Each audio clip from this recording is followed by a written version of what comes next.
Yeah, so I arrived at the place I'm at now doing clarity coaching sort of by accident, I guess. I have been a business owner for a number of years now, and I was actually a jewelry designer prior to this.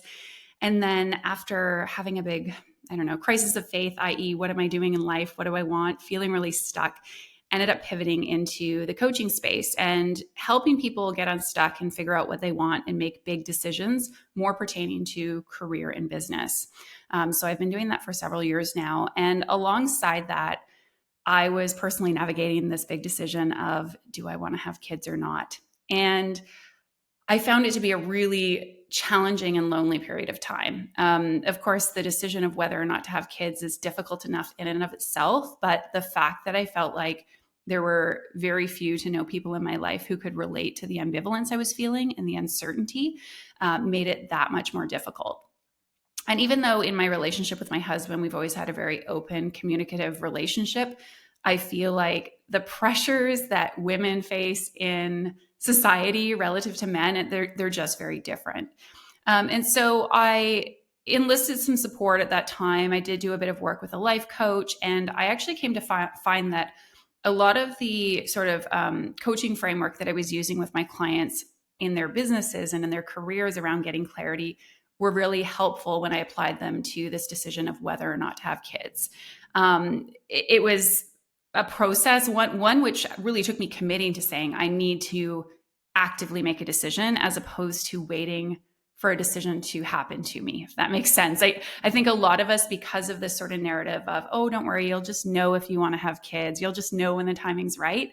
I kept kind of waiting for it to show up. And probably around the age of 35 or 36, I realized that I was going to have to really be an active participant in making a decision.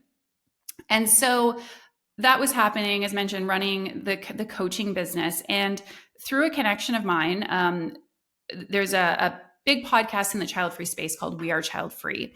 I came to know one of the two co-founders named Zoe Noble. She runs the podcast with her husband, James Glazebrook. And I reached out to her and said, I've now arrived at this decision of being child-free.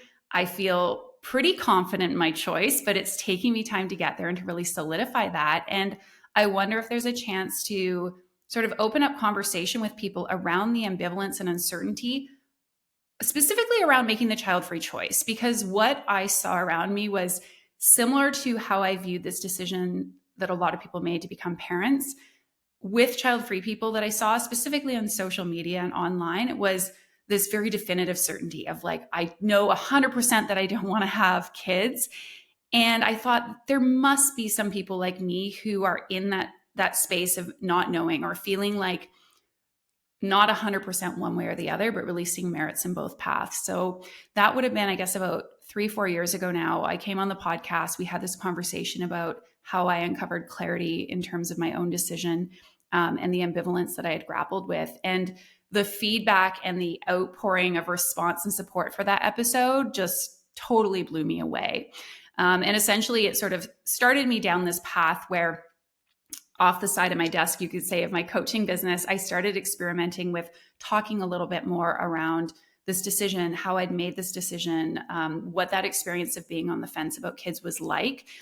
And then eventually I got brave enough to say, why don't I look at offering a workshop, doing a couple hours session, just sharing some of the things that have been helpful for me, and also some of those sort of tools and approaches that I use in my coaching business that might help people with this decision. And so it's been a few years now, and I've pivoted the majority of my business to focus on this decision. I do still work with some business owners and professionals to help them get direction in other areas of life, but the kids or child-free focus has become my primary focus and interest. And it's something that I have a lot of fun with. And it brings me a great deal of fulfillment to be able to help other people figure out which path is right for them, whether that's having kids or being child-free. Yeah. And, I love that you spoke about the ambivalence of choosing the child free, because that's like a common thread in your podcast, Yeah. is that I think a lot of people think when you want to have kids, you're automatically going to know and it's just going to happen because you know. Yeah. But it sounds like a lot of the women that you speak to, they're all, they all get to that point where they're like, is this really what I want? Mm. And then even after they make that decision for both, like I want Yeah. kids or I don't want to have kids, there is that moment of like, oh crap, like, am I picking the right Yeah. thing? And then you say something, it was on a post, but you've said it multiple times, Mm. where it's about choice, right? Like once you make that choice, it's like, you didn't say it like this, but it's almost like you have to own it, Yeah. and go with it. And so can you speak about how does someone who's on the fence start Mm-hmm. asking the right questions?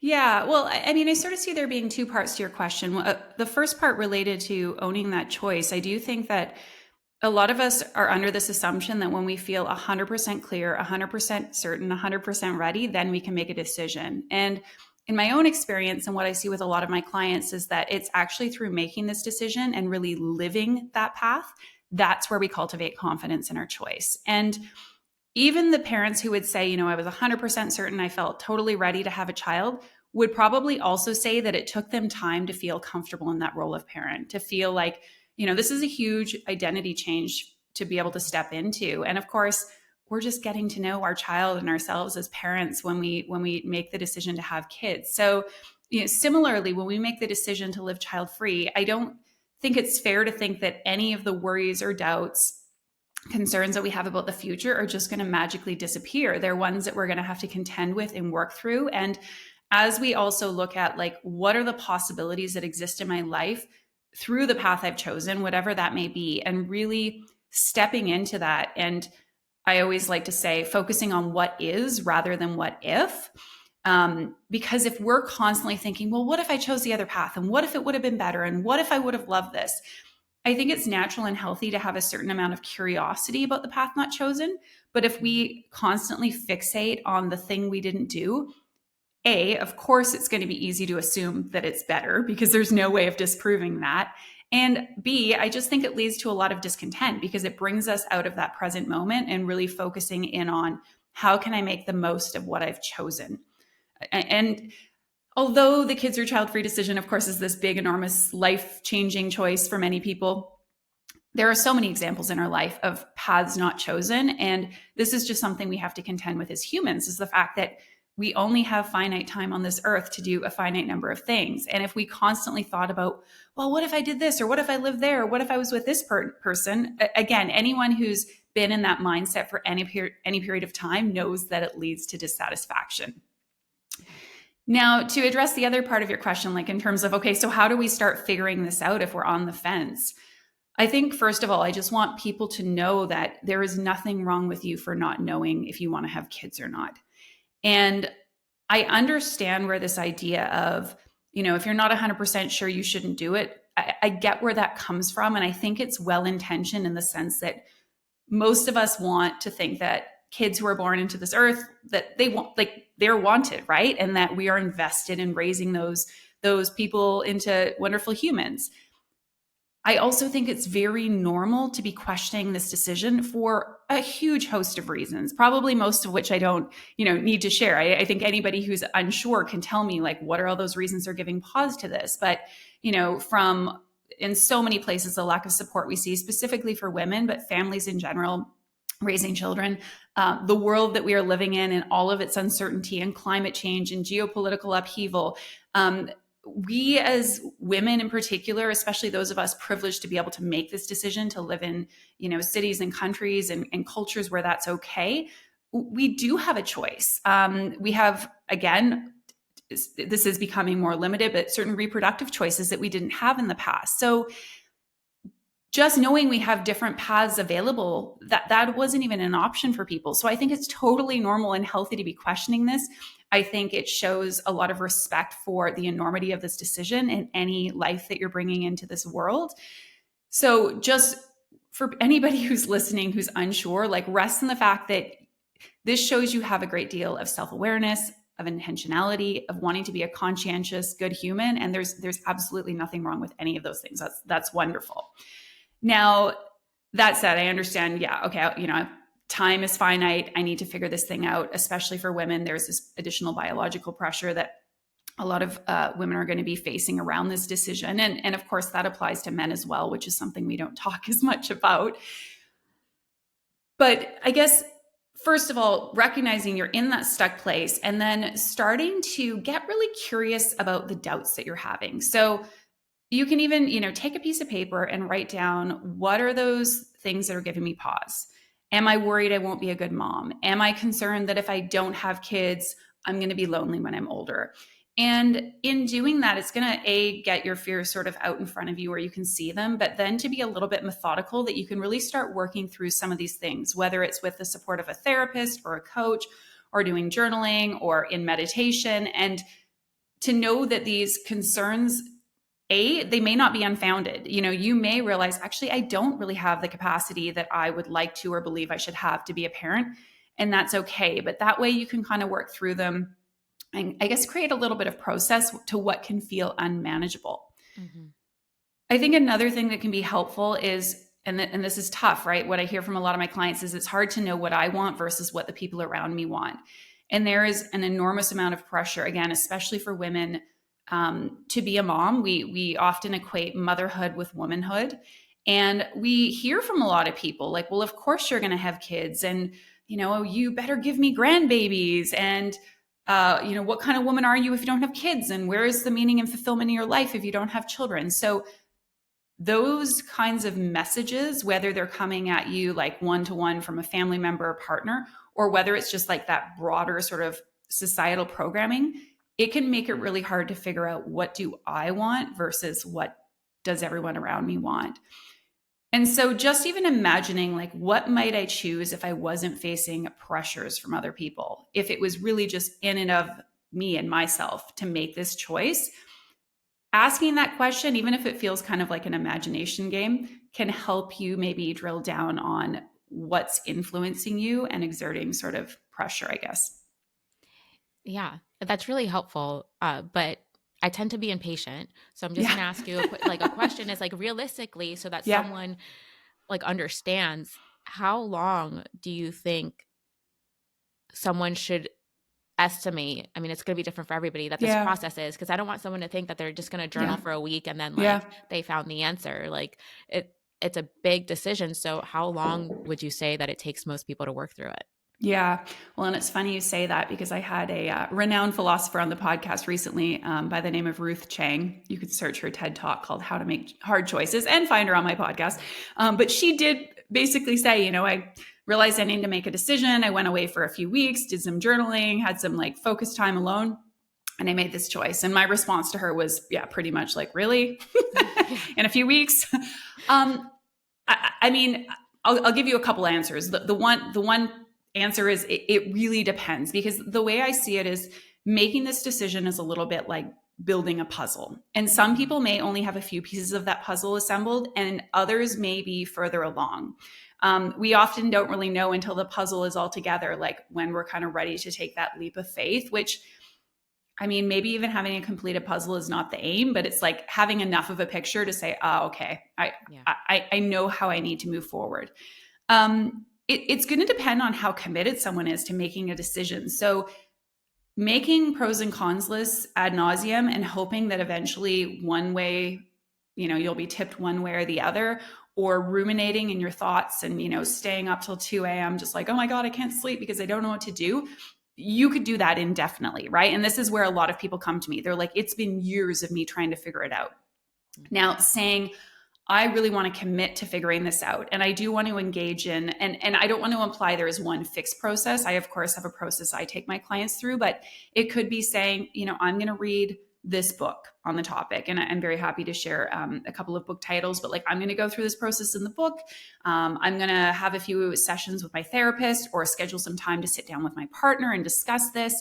That doesn't guarantee that at the end you're going to have a firm decision, but that timeline is probably going to shorten. Now, I would say for people, like, I work with clients typically over, let's call it 3 or 4 months, not necessarily meeting every single week, but we are engaging on like an ongoing process, usually every couple of weeks, either on a one-on-one basis or in a group setting.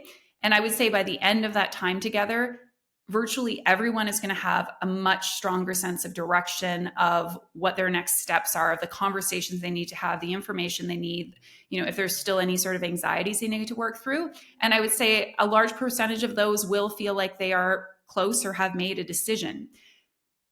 Where it gets a little bit tricky is, I've also had clients I've worked with where it's like, oh, they realize actually part of this indecision is they've got some major issues in the relationship they need to look at if they're partnered. So that's an additional layer. Or other people might say, I've got like practical things coming up in my life. So I feel like I'm probably going to have kids, but we're going to wait for the wedding to happen or whatever it might be. Yeah. So, I am, I always say to my clients, I'd love to be able to say, hey, I can give you a 3-month money back guarantee that you will have a decision.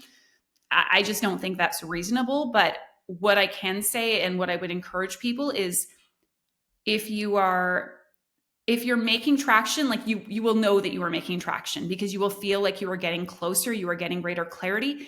If what's happening as time is going by and you're becoming, if anything, more confused, then it's probably time to like pull in the big gun, so to speak. And again, that may be, usually it's going to look like taking a program or hiring a therapist or, it doesn't have to be something paid, but like, I'm going to be sitting down, twice a week and really just like working through as much of this as possible. Rather than just hoping, as we talked about, that answer will show up. Yeah. And so you've mentioned there like a couple of times the partner, which was one of the questions I wanted to ask you. Yeah. So what would you say to someone whose like partner is sure that they want to have children, but this individual is unsure? I know that we hear a lot, well, that's a deal breaker. Yeah. But I've also I know that you used to offer a workshop on this. Yeah. So how would you recommend that they navigate that situation? Yeah. Well, first of all, I would say it absolutely does not need to be a deal breaker. The only instance we could say perhaps it could be a deal breaker, and even then it's, I don't know. It kind of depends what else is going on in the relationship. But the hardest situation to manage is when two people are at opposite ends of the spectrum. So one person feels very affirmative that they want to stay child-free. The other person is like, my life will not be complete unless I have kids. That's going to be really tough to contend with. And regardless of where you're at relative to your partner, you can't have half a child, unfortunately. So like a compromise it's not going to be a compromise in how we traditionally think about things. That being said, there can be common ground that can be found with people who are struggling to be able to come to what feels like a resolution. And I'm happy to give a couple examples of that. But what I would say, first of all, is as hard as it can be, and it can be almost impossible, especially if you really, are connected with someone and they've been with them a long time, you really love them, to figure out what your own feelings are. Having conversations with your partner on this topic, I think, is great and fine and a necessity at a certain point. I would also encourage people to spend some time on their own, in and of themselves. It doesn't have to mean physically going away, although it could, to really look inwards and figure out, what do you want for yourself? And this was the dynamic in my own relationship. And my husband was, I would say, truly ambivalent. Like, he was like, I could have kids, I could not have kids. He was 50-50. I felt a great deal of pressure, not from anything he said or did, but the sense of like, the whole decision is resting on me. And I really looked to him to give me a sense of direction, like, blink twice if you want kids. Like, just, I need some sense of what to do. And he really just said to me repetitively, which frustrated the heck out of me at the time, but I'm grateful for it ultimately, was like, you need to figure this out for yourself. Like, I want you to figure out what it is that you want. What I tell people, and this is something that Ann Davidman, who's a coach that's been working in this space for a long time, talks about, is that the desire and the decision itself are not necessarily the same things. And by trying to figure out what you're going to do while simultaneously trying to figure out how you feel and whether you have a desire or not to have kids, it's really complicated, right? Like, if like, my partner wants to have kids, otherwise this relationship ends, that's kind of feels like your decision right there. How are you supposed to figure out how you feel about it? And so, putting the decision aside, I understand we all want to make a decision about it, but trying to figure out, how do I feel about this whole topic? And it might be helpful for people not to look at it as a like on-off switch when you think about that desire, like, I want it, I don't, but more like a gradient or a spectrum, to think about, to what degree am I interested in this? Is there a curiosity there? if I don't think it's reasonable for someone to just expect that they're going to have this like burning passion to think, yes, I want to have a kid if they're really unsure. But like, is this something that I am open to? Am I wanting to work through some of these concerns that I have? Talking about and thinking about, and so just sorry, let me finish my thought.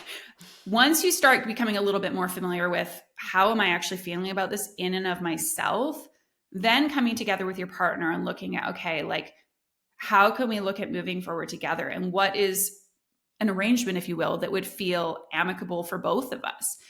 Sometimes it might mean, let's say your partner has always thought, I'd want to have a big family. And you're like, I really don't know how much I'm like sold on this motherhood thing. I could maybe see myself having a child. Is there maybe an opportunity to have a smaller family? Is there a chance to maybe postpone that decision for a couple of years? If somebody's like, I want to have more experiences. I always thought that we'd live overseas together. Or maybe to be able to marry some of those things together. Like, listen, I think you want that, the white picket fence in the suburbs, and I see myself living a different kind of life. Is there a way that we can marry these things together? It's not impossible. I think when we're in that sort of like nuanced gray zone, either both of us and that can sort of be a blind leading the blind situation where it's like, okay, neither of us is fully sure. But I also think that we have a more open attitude when we're in that middle ground versus being like 100% clear and rooted on things. I guess the last thing to say is that some people will decide not to do the thing that they would like because that relationship is, I don't know if a higher priority is the proper way of putting it, but for some people, they might say, and I've heard this story many times from people. I have a client of mine who he has decided he wants, affirmatively child-free. His partner has really wanted to have children, and yet she has said, I think that could be something I would relinquish because this relationship means a lot to me, and that there may be other ways for us to have kids in our life. There may be other opportunities to pursue. And so it is possible. I think the important thing is that there is like a buy-in and understanding, and that both people are working to make that situation work. I think where it's going to be hardest, aside from this, your opposite ends of the spectrum, is when there's an ultimatum, right? When somebody's like, unless you do this, the relationship is over. Fine. If this is something that's so important that like it needs to be put as like the number one priority, but that's a really tough place to operate from when there's like no give that can be given. So yeah, I guess like very long answer short, it depends, but I wouldn't say it's like 100% your relationship is over. There's a lot that can be done and discussed before I would come to that conclusion. Yeah, and that's interesting. I mean, because the way I hear it from people, is Yeah. like that, oh no, it's a deal breaker. And she said it was a deal breaker, or the other way around. Yeah. And I think that just hearing that it is possible to have those conversations would probably encourage people to start having those conversations, because Absolutely. you might have talked about it when you first met. And when you first met, it was like, yeah, let's have kids. But then you get married and things happen and you're just like, oh, I don't know. So like Yeah. things can change, right? And then I don't think that we are necessarily taught how to have these conversations as well, Yeah. without it escalating to maybe like conflict. Absolutely. Yeah. And again, I think having that openness and that communication, like if I'm really sold on that child-free life, maybe my partner hasn't considered what that could look like. And for the two of us to dream a little bit together in terms of, okay, like what could the future hold for us? And if we want to have children in our life, what might that look like? What kind of opportunities exist to really invest in nieces and nephews or family friends? Even if you don't go that route, I think just having those conversations, seeing that other person's perspective can be so helpful. And likewise, to talk about what is that view of us as parents. I think a lot of us can have ideas of what either path looks like, but to get really granular and talk about, okay, well, why do you want to be a parent so much? If your partner says, I really 100% want to be a dad, or I really want to be a mom, tell me more about that. What do you think fatherhood would be like? What do you see as your role as a father? How do you see the two of us raising a child together? Once things get serious, so to speak, and you talk about those particulars, you may realize A, that you're on more of the same page than you thought, or B, actually, this hasn't really been thought through, and maybe we could explore a life without kids Mm. together, or vice versa. Yeah. Yeah. And I have, you know, two more questions regarding this, and then Yeah. I want to go into the books and then the things that you do. But Yeah. one of the topics that has come up quite a bit on your podcast is like, what do you do than, let's say, you chose the child-free path when all your friends are having kids, and then maybe you feel like you've been left out. Yeah. That is definitely a relevant concern for a lot of people, especially once they're leaning towards that child-free path, or they feel like that's maybe one of the big things that's standing between them and feeling good about the decision. I mean, first of all, it's a very natural human need to want to be included, to be part of the group. And I think to recognize, and funny, I had a session just yesterday with a group of child-free women that I support around friendships, specifically between moms and child-free people, but also about how we cultivate new child-free relationships. And I would say, first of all, recognizing that like no one friendship or relationship should be that everything for you. And although we can acknowledge and process the grief and the changes we may see in our relationships and friendships, it also reminds us that like we may have connections with friends. Let's say it's like a soul connection. It's somebody you've known for a really long time, but that person or that group of people may not be the people that you do things with on the weekends, right? Because let's say they're immersed in family life. Another thing that came up in our session yesterday was having open conversations with people, especially if there's, and amongst friends and family members, if there's a really close, special relationship or group and you have worries about this, to be able to voice that, to say, you know, it's really important to me, despite me having made a different choice, that we continue to cultivate this relationship. And I want you to know I really respect what you're doing. And I hope you respect the choice that I'm making. And I think having this sort of candor can be difficult, but there were a couple of really beautiful examples shared in the group of friends who saw things shifting and changing in their friends group as a person without kids and were just vulnerable and sharing. And I think there's so many assumptions that we make about what somebody else is thinking about us and how things are going to be. But I would also focus in on like the opportunities that can exist as a person without children to be able to have sometimes an even more rich, in-depth relationship with those people who have kids, because you don't have your own little people to be tending to, right? Like you can take on a role as, again, auntie or uncle, or you can really spend that time. You can be a support. I'm not saying it should just be one direction. Like it should also feel mutually supportive. But we tend to just think about the gap that exists between us versus the closeness that may occur because you're able to partake in something that you yourself are not taking part in. So I would just want people to know that, yeah, it's hard. I think it's normal to grieve those changes. I think to have an openness around it, but to also be open to what possibilities exist if you are one of few people in your circle, or maybe the only person without kids. Yeah. Yeah. And I love that you said having the conversations and the assumptions, because I think like assumptions are like the biggest thing that happen, because that person might feel like, oh, they don't have kids, so they don't want to be around mine. But like, hey, I love you. You're one of my friends. Like, yes, I want to be around you and your kids. And so having that conversation. But, one of the other things that I've heard some of the guests say on your podcast too is just like finding a group of people who are also, maybe child free. Yeah. And so that way, like you said, you're not probably going to be able to call them 30 minutes, before you go out on a Friday and say, let's go grab a glass of wine, but you have people that you can do that with, right? So that kind of lessens that feeling. Yeah, I'm glad that you mentioned that. And to recognize, if you make this decision, we have this idea when we think to the future that it's going to solely consist of the relationships and the people and the things that live in our life today. And to know that that can evolve and change and grow. And I should look up who I can attribute this quote to, but something to the effect of, isn't it beautiful to know there are people in your life you will love who you haven't even met yet? And this just gives me so much solace. And it's such a reminder that there could be an incredible group of child-free folks or people with, mixed choices and backgrounds. Things can evolve and change in ways that you can't even imagine. And that's not to say that those friendships with friends with kids need to end, but the relationships may change. They may move more into like the background versus the foreground, especially when kids are young. But it doesn't mean that then you just don't know anyone else without children. Like I have, and part of it certainly is through the work that I do, but I have met some incredible women and folks without kids over the last few years that, 5 years ago, I didn't even know they existed, right? So I think having that openness and committing yourself to continuing cultivating relationships with people who've made similar life choices can be a helpful part of that. Yeah, agreed. All right. And then here's my last question because Yeah. it happens to me and I didn't know how to answer it until I was listening to your podcast, but I'm not everyone listens to it yet. So here. Okay. So what if like you're just out and about, people know that you're, partnered or how old you Yeah. are and they go, "Do you have kids?" Because a lot of Yeah. times what happened is that people would look at you like with confusion or like they felt bad for you like, "Oh, Yeah. and then and then you feel bad, but you're like, no, like I made this decision. Yeah. Like, don't make me feel it's a stranger. Yeah. How do you answer that?